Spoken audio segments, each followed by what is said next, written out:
So most of you probably know this car already because this was like the first full like YouTube build I did. I didn't like actually have like episodes based on building it or plan any of that out, but I had this car after I started a YouTube channel. So it's like one of the few cars that has been built up like throughout, and I've showed lots of different content and video about it. It started off, I bought it from Aaron Losey from Lone Star Drift. He was actually on the way to buy it. And I was like, yo, thanks for picking that car up for me. And he's like, what do you mean? I talked to the guy and he said you're coming to get it from me. He's like, no, I'm getting it for myself. I'm like, nah, man, check your PayPal. I just PayPal'd him for it before he even got there. So I called him like the next day. The same car? Yeah, because I was like, oh man, did you get that? Did you get a TI or whatever? And he's like, no, Chelsea already got it from me. Yeah, so I was like, I had been searching for probably 2 or 3 years for a TI that already had a swap done to it. Not because I didn't have the ability or time or whatever, it was mostly the time. And I wanted something that was like already done and I could just throw SLR on and go drive and have fun. And that's kind of how this started, right? So it already had an S54 in it, so E36 M3 motor. It was really cheap. I think we got it for like $3,000, like all in, which is like what a motor goes for now. Like this was during a cheaper time. It was only like probably what, 3.5 years ago, maybe? Yeah, 3.5 or 4 or something. Yeah. So it started with S52, and I ran that for a while, and then I sold that motor to Matt Field, which he put in his like mountain car that he had fun with, and I put an S54 in this, and it's been S54 now for like a little over 2 years, and the evolution of it was kind of like, oh, I need an S52 car because everyone that I know is building like simple SR or like KAT or like stock LS 240s or whatever. And like, I just needed something to drive with people that was simple and ran forever. And then as soon as I got done building the S52 car, it was like, oh, everybody has 400 horsepower now because everyone's got bigger turbos or swap JZs in or put their old race motor in their car, like, because they upgraded some new shit, you know, like whatever. So I'm like, oh, I want to put an S54, and I've always wanted to build a car with an S54. So I bought an S54, did bearings, pump, some other little things, and made 315 or 320 wheel, so it was much better. Caged it, did a bunch of other little things, and then I drove it at some events, and quickly, like I said, everybody got to the point where I'm like, damn, now I'm the guy who's underpowered again, and I just dealt with it because I'm like, it's fine. Went on Drift Week with it. I was driving people that had twice the power, and the car is pretty nimble and set up really well. The driving's really good, so overall pretty good. So this car was, with the S54, it was really a big project. It swaps right in, it goes in super simple. I run the same transmission, get ZF 5-speed.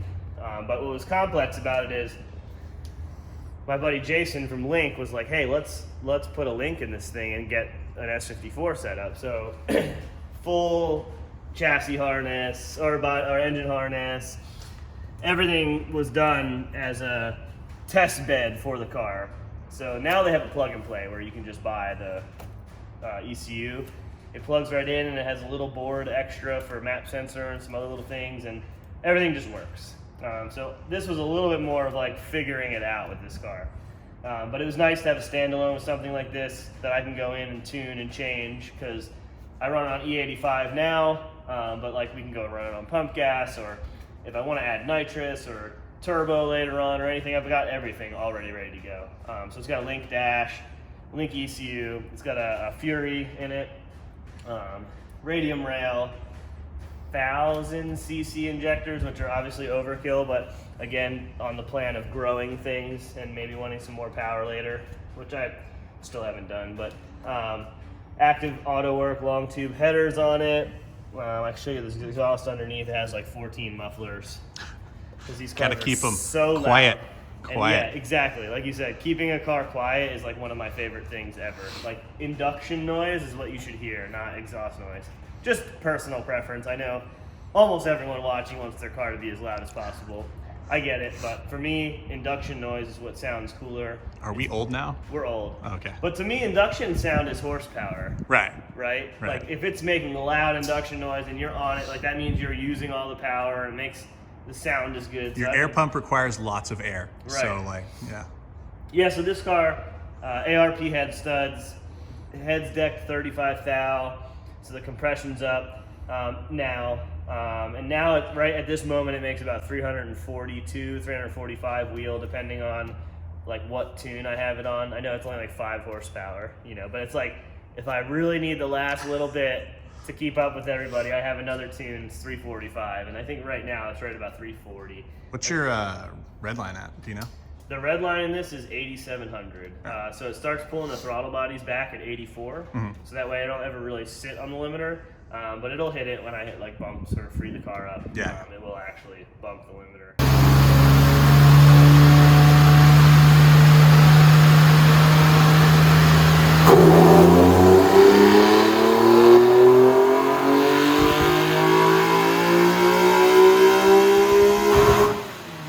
Big oil cooler, big radiator, decent sized fan. It's really, the fan is kind of tricky because I run clutch fans on pretty much everything, BMW wise, but it robs so much power on this car because it revs so high. We lost like 30 wheel because of a clutch fan. Like, I'm not saying everyone should ditch the clutch fan, because on an S52 it only loses like 10 horsepower and you never overheat because of it. Yeah. But I went on ethanol, which means the car runs a lot cooler anyway, so that I could run this fan. So like going to ethanol was really like almost 40 horsepower gain because I got rid of the fan that was robbing 30 as well. But yeah, outside of that, it's, as you can see, pretty simple. Your OEM Euro coolant catch tank deal, you know, hooked up to the factory stuff. It's a factory E36 upper hose flipped, or lower hose flipped. So this is a lower hose here, and then a 5 series lower hose on the bottom, just so that I can get parts if I crash. This is just a Chevy radiator, like simple speedway, like circle track radiator. Just like everything's meant to be like, oh, I'm on a trip, I crashed. Like, oh, let me just run to the store and get a Camaro radiator or a whatever. You know, it'll just bolt up. Everything's simple. Yeah, that's pretty much it. We got data logging on everything, fuel pressure, oil pressure, you know, pretty much everything you can imagine, just because we wanted to have a test bed for the wing stuff. Right. I'll go up and show you a little bit underneath. So underneath, like a lot of little suspension things, this car is not like a regular E36, so the rear suspension is much different. So we'll get there in a second, but because the rear suspension is so different, I have the front set up a tick different as well. So this is a Suspension Technique sway bar. It's like the biggest bar you can physically buy for these cars to go in the stock location. I normally run them strut mounted to create more weight jacking to the rear of the car, but the rear suspension is not as good in this car. So rather than trying to do that, we've just made it easy and very linear, having it hooked up to the control arm. This setup works fine and works great. The other setup just puts more weight to the rear at high angle, which will help you get more drive. But again, this car, for its rear suspension, we actually have it way stiffer on purpose because it's awful. So SLR, Z3 M rack, because we actually are limiting some angle. So what's funny is Z3 rack has less angle than the other cars because it travels less. But with this car, given that I have shorter arms and some other things, I actually have less angle in it anyway, so it works fine. Looks like I have a small power steering leak too, from right here, from the banjo bolt. Typical E36 stuff. And these BCs, are they, like, have you done anything to them? Or So these are pretty simple ones, but they have an upped spring rate, a little bit more stroke, and they're like they're off the shelf kit with just a slightly different amount of stroke. The valving and all that stuff's pretty much the same. I run the third setting on the SLR. A lot of you guys are kind of following in the footsteps of SLR stuff, which is amazing. Definitely go that route over everything else for these cars. But see, I run the third setting, which would be the third largest amount of Ackerman spread. So I like some toe out at lock. And then I run an 1/8 inch of toe out static. But the bar is like the biggest thing. Having a big front bar makes these cars so much better. ZF gearbox, got a little E85 content sensor down here, which I think I lost my shield at the last event. I had this all tucked under the factory shield and it's gone now, so at least you can see it. I'll put a new one on. Yeah, no, we took that off so that people could see Oh, your yeah, sensor. no, I think I lost that. The problem when you drive for like 7 days straight, when you lose something like that, you're like, oh, yeah, that just won't go off track anymore. Yeah, it doesn't happen anyway. Radium, 10 micron or less fuel filter set up because of the ethanol. We definitely need that. We've got the long tubes meeting a factory style. It's actually Megan Racing mid pipe. This is called section 1. And I did that because there's normally only one resonator in the factory one. And these are 2 actual mufflers. So they're like actually a muffler in there. So quiet it down as much as I could. But it required some modification to fit this chassis. And then the biggest thing is stock section 2. So you kind of look at this. I've kind of modified this to have the factory location of the H-pipe. Because this H-pipe right here is like 35 or 40 foot-pounds of torque. Like, it sounds nuts, but like the way this motor flows, if this X pipe moves this way or H pipe moves this way or that way at all, you start losing horsepower and losing torque. So it's very tricky. So we just run the stock section 2, which I think everybody should do. And then immediately following another muffler, we have it wide to 3.5. And then we have 2 more mufflers stacked on the backside. So we have this is actually like a GTR exhaust muffler. The one that goes in the middle. Yeah, the one that goes up there. Yeah. Yep. So 3.5, and then another one here, which is like a solid, like I forgot the company that makes, like Ultra Flow or something. Yeah. I Just just like a chambered muffler. Yeah. I just googled what the most silencing muffler was, and this came up, and they sold it in a 3.5, so I bought it. Done. So yeah, it's pretty quiet. I mean, Yeah. but it's still like you'd think you wouldn't hear anything with this many mufflers. But you still hear it. It's still plenty loud.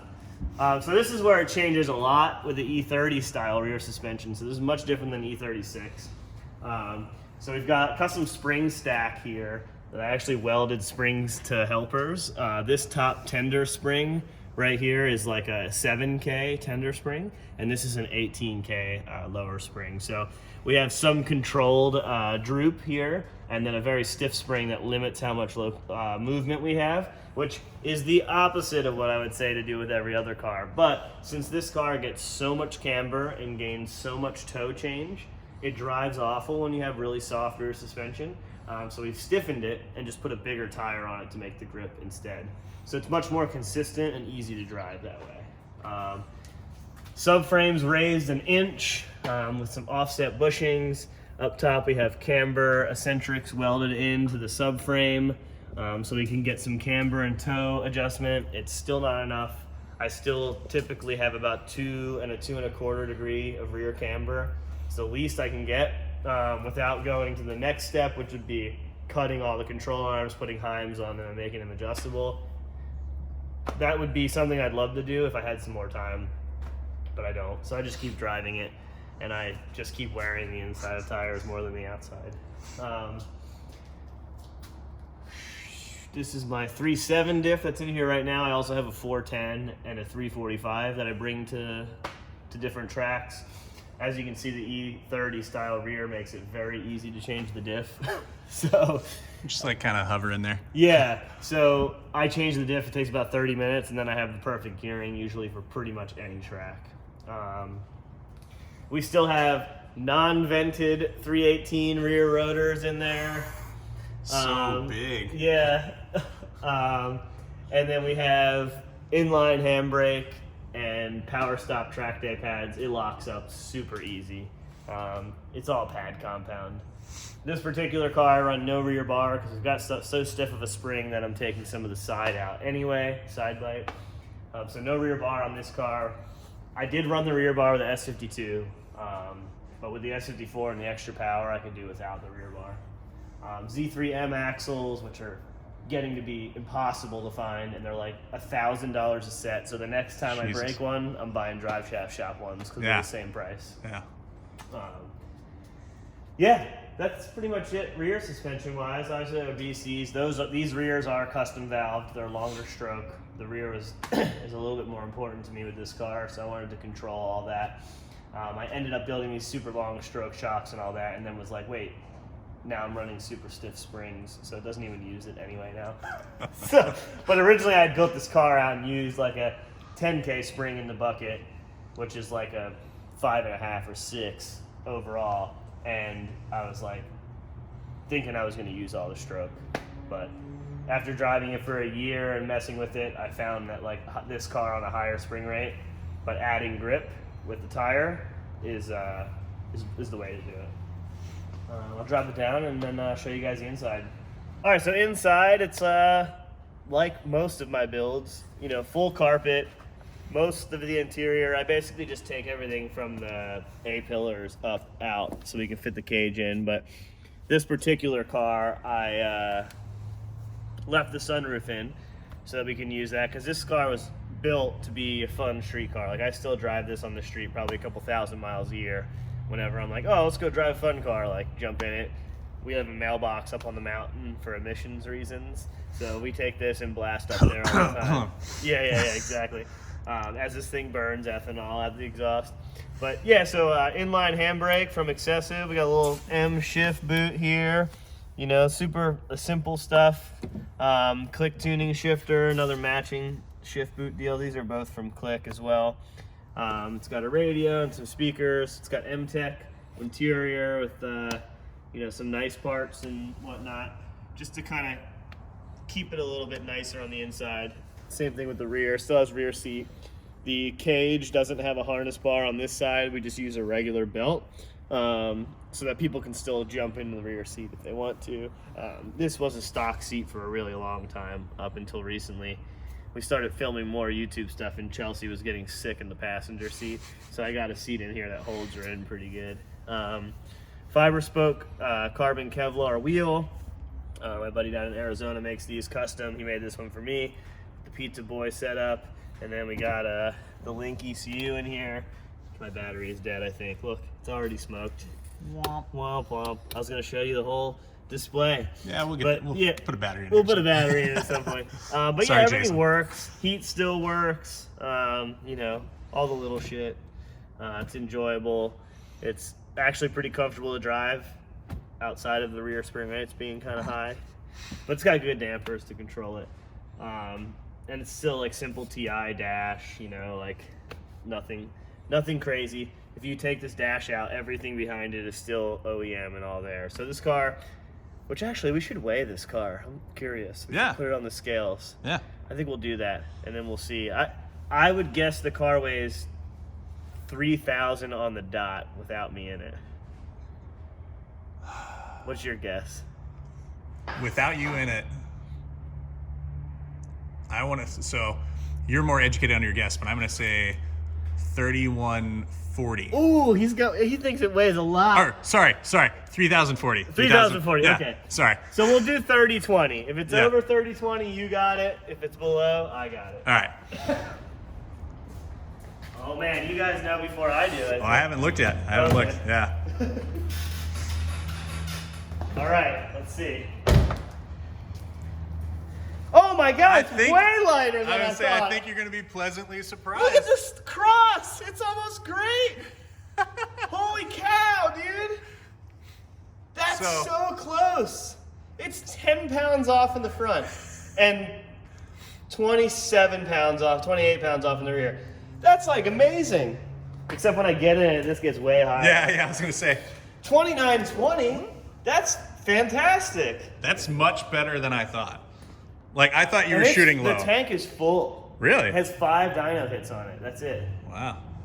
That's nice, dude. That's really good. Yeah. Yeah, so you accidentally set this up better than 90% of drift cars out there. Yeah.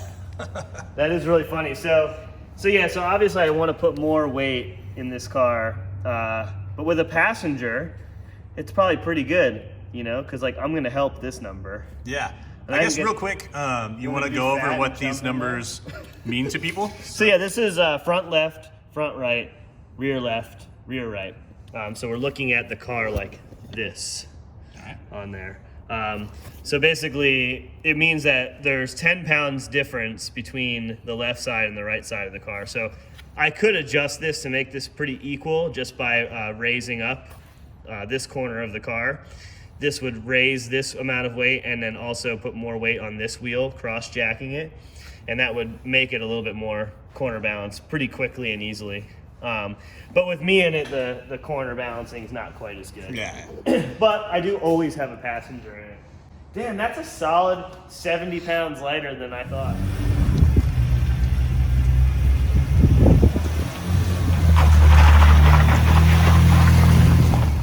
So on the outside of the car, we have click tuning over fenders. These things have been on the car since I first built it, so they're probably about 3 years old. Actually, they're definitely 3 years old. All the driving you've seen have been with these fenders and this side skirts and all of that.